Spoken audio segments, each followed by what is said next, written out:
Hi everybody, it's Peter Boland again, back with you to study one of the 20th century's greatest, most impactful teachers of non-duality. I'm talking about Nisargadatta Maharaj.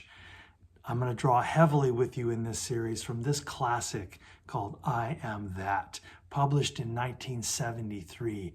What it is a transcription and a translation of hours and hours of audio recordings of Nisargadatta Maharaj answering questions from pilgrims and seekers, mostly from North America and Europe, who came to his apartment upstairs above his tobacco shop in Bombay, India, to inquire into the wisdom of Advaita Vedanta, the tradition of Hinduism that holds that all is one, that there is only one reality, and it is all being, or Brahman, and we are that. So I'm so glad you're here with us today. I don't know how many videos are going to be in this series, because we're just going to go for a while and see what happens. And I want to start here in video 1 with a little background on who Nisargadatta Maharaj is. 1897 to 1981. And his name given to him by his guru, Nisargadatta. Nisarg is translated as nature, essentially. Nisarga means nature, or that which is given and, in a way, ordinary. And I think we'll see together as we go through these ideas why that label of like the natural guru, the natural teacher, is such an apt title for this teacher and these teachings. You'll see what I mean. So he was born to working class, simple, and very religiously devout parents. His father was a domestic servant in Bombay, what we today call Mumbai. And then his father moved the family out into the country, where he kept a very, very small farm. And as a young man, when Nisargadatta grew up, he moved back to Bombay to earn a living and send money back to his family to help his family out. And he took a job as a clerk in a store. And then eventually, he stayed there a long time, and he lived there the rest of his life. And he eventually bought his own store, and he worked his way up, and he ended up owning 8 little shops, mostly specializing in dry goods, particularly tobacco. He got married, he had some kids, some daughters and some sons. So we're talking here about a householder, to use that term from Hinduism. He is not a Brahmin born into the class of scholars and priests and philosophers. He is a working guy like many of us, right? An ordinary person with a family and a mortgage and businesses to run and kids to raise and all of that domestic obligation. In fact, later he will comment that his lineage, when he began to appoint his own successors, his lineage was, in his words, a householder lineage. And I think that's one of the reasons that accounts for Nisargadatta's impact and popularity around the world. He met his guru at the age of 36. He's already a successful businessman, a father, a husband, doing that whole thing. And he got closer and closer to his own passion as a student of meditation and non-duality, or Advaita Vedanta, or Advaita Vedanta, as it's sometimes pronounced. And he met this teacher, and they began to do an intensive study on the classic themes of Advaita Vedanta, meditating on the question, who is meditating? What is the awareness beneath all of the layers of personality and knowledge and perception? What Krishna in the Bhagavad Gita called the inner witness. And to bring our attention there and wait. And that program lasted about 2.5 years, and then his teacher died. And then Nisargadatta, again, still a householder, left the home and family and traveled throughout India for about 8 months, came back to his family, and then had a series of awakening experiences and began eventually to teach on his own. And he got rid of some of his stores and he maintained that one shop just to, provide for the family. And again, upstairs in that apartment, they turned the front room into a parlor to sort of receive students. And in clouds of smoke, they would discuss these things and he would take questions. And so the whole book of I Am That is Maurice Friedman setting up a reel-to-reel tape recorder, an early disciple of Nisargadatta, and recording hours and hours and hours of people asking him questions and him answering those questions. Those answers and questions are recorded in this book. Maurice Friedman took a few years to, you can imagine, transcribe hours of this stuff and then translate it into English and then edit it into this book, broken up into nice chapters. It's really a remarkable text. And what I've done is I've gone through the book, and I'll show you my notes here. I've just written out, I just copied by hand into a notebook about 8 pages of my favorite passages, and I want to go through them all with you. I just think there's no substitute to kind of hearing Nisargadatta responding to these questions. And we'll share some commentary about that, and we'll sit with it, and we'll see what begins to open up. I'm so glad you're here with us as we enjoy this inquiry into the wisdom and illumination of Nisargadatta Maharaj. So the first line I want to share with you goes like this: mind creates the abyss, the heart crosses it. What a succinct way to get at, I think, the thesis of his whole life's work, that what you and I call the mind, which is namely mentation or conceptualization, thoughts, desires, concepts, ideas, longings, definitions, logical lines of reasoning.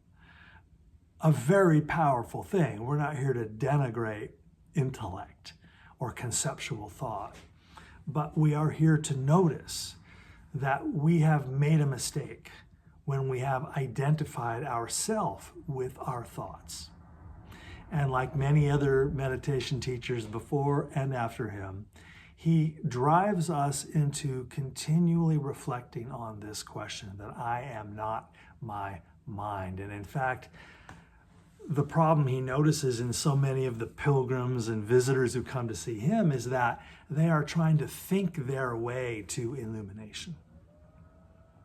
They mistakenly assume, and why wouldn't we, that if I just read another book, or if I define things more carefully, or if I create more sophisticated conceptualization, I will have it. And yet the message is clear from the beginning. Mind creates the abyss. The heart crosses it.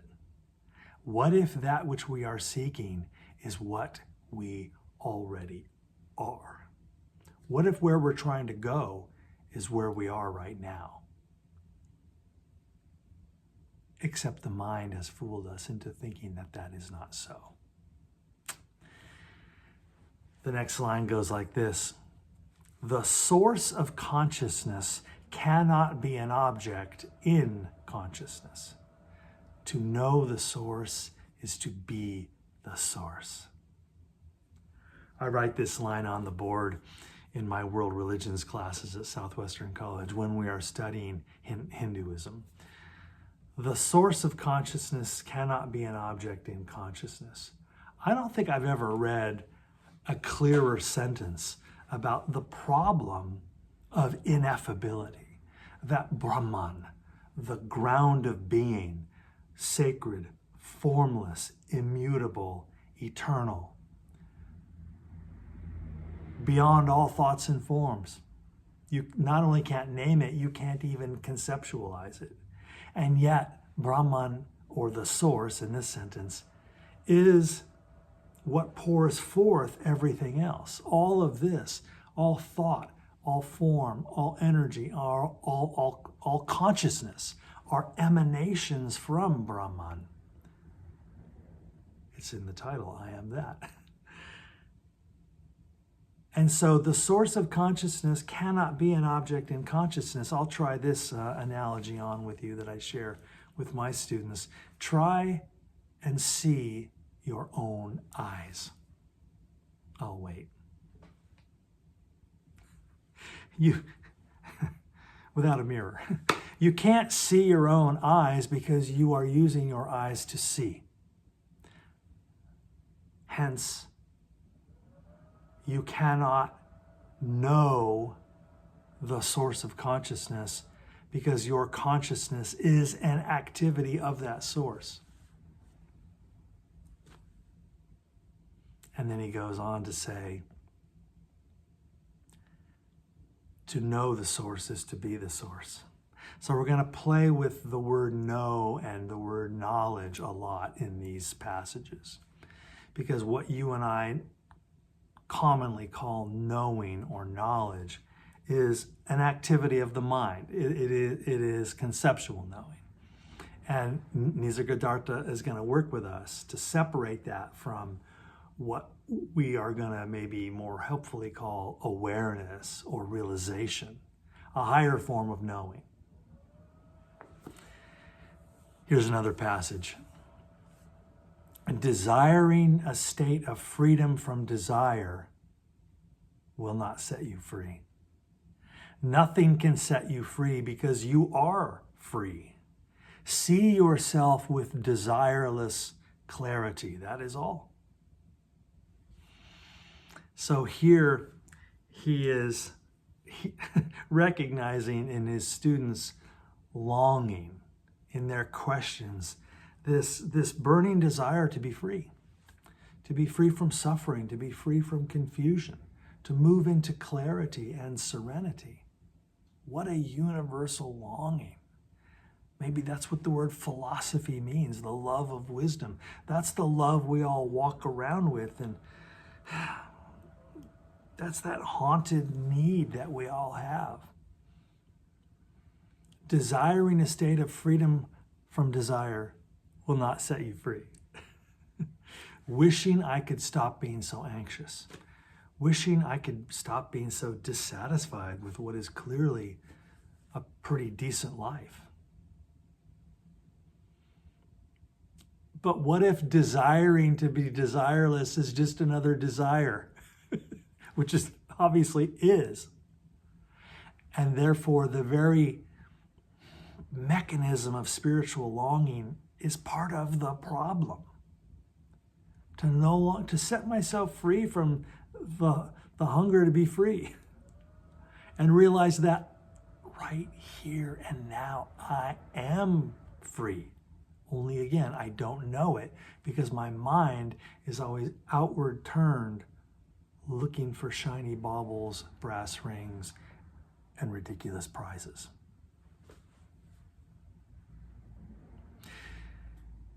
Again, another line from Nisargadatta. There is no such thing as peace of mind. Mind means disturbance. Restlessness itself is mind. The self, the Atman, that part of us which is identical with Brahman, the self does not need to be put to rest. It is peace itself, not at peace. Only the mind is restless. A similar idea again on the theme of how can I be set free from this restlessness, from this dis-ease. A word we often use now is from this anxiety, or more plainly put, this worry. What is worry except pessimism about the future?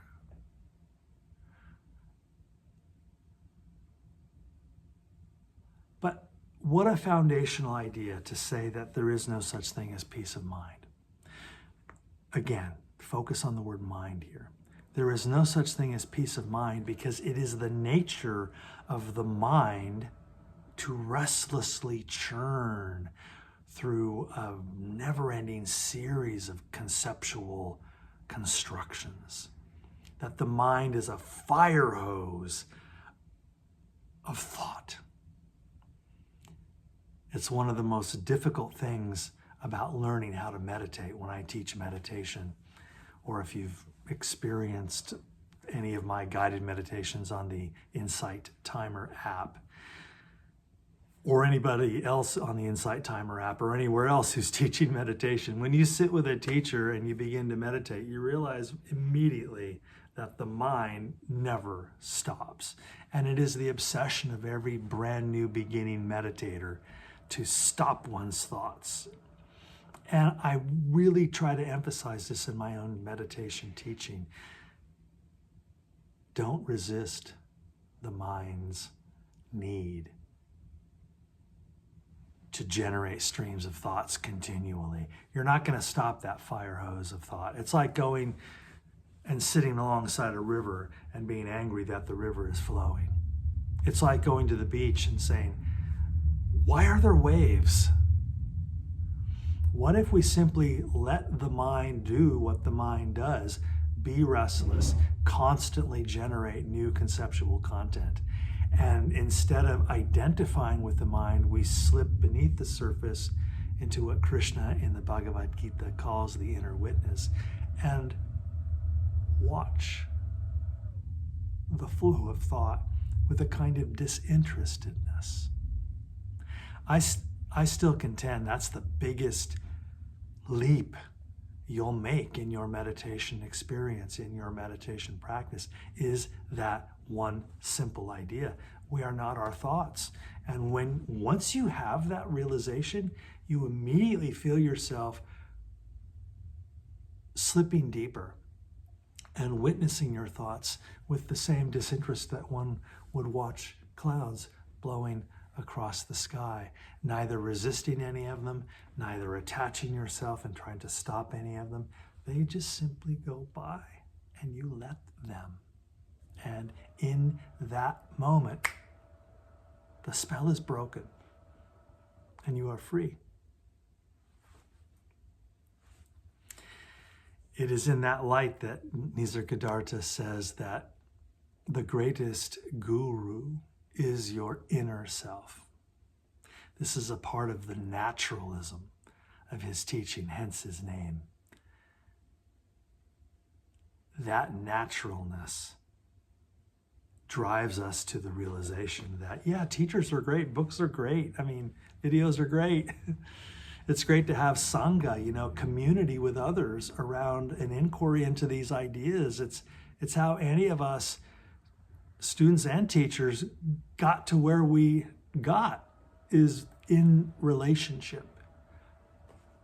But to rely too much on external teachers is to live in fear of the depths of one's own reality.